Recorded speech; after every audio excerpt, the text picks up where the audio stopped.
பார்த்திங்கன்னா நம்ம வந்து மாங்காய் லெமன் சாதம் செய்ய போகிறோம். அதுக்கு தேவையான அளவுக்கு எண்ணெய் ஊற்றிக்கிட்டோம். இப்போ வந்து கடுகு போட்டுக்கலாம். பார்த்திங்கன்னா கடலை பருப்பு, உளுத்தம் பருப்பு, வேர்க்கடலை இது 3 சேர்த்துக்கலாம். பார்த்திங்கன்னா கடலைப்பருப்பு, உளுத்தம் பருப்பு நல்லா வணங்கிடுச்சு. இஞ்சியும் பூண்டும் தட்டி வச்சுருக்கிறேன், இதை போட்டுக்கலாம். கருவேப்பிலை கொஞ்சம், மிளகா கொஞ்சம் போட்டுக்கலாம். காஞ்ச 2 வெங்காயம் கட் பண்ணி வச்சுருக்கிறேன், சேர்த்துக்கலாம்.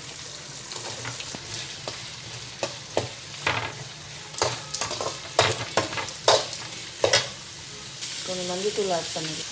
பார்த்து ஒரு மாங்காய் வந்து நான் தோல் சீவி துருவி வச்சுருக்கிறேன், அதை சேர்த்துக்கலாம். தேவைங்கிற அளவுக்கு உப்பு போட்டுக்கலாம்.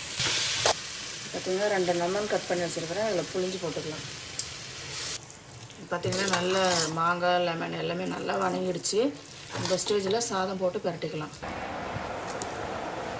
பார்த்திங்கன்னா ஃப்ரெண்ட்ஸ், மாங்காய் லெமன் சாதம் ரெடி. மறக்காமல்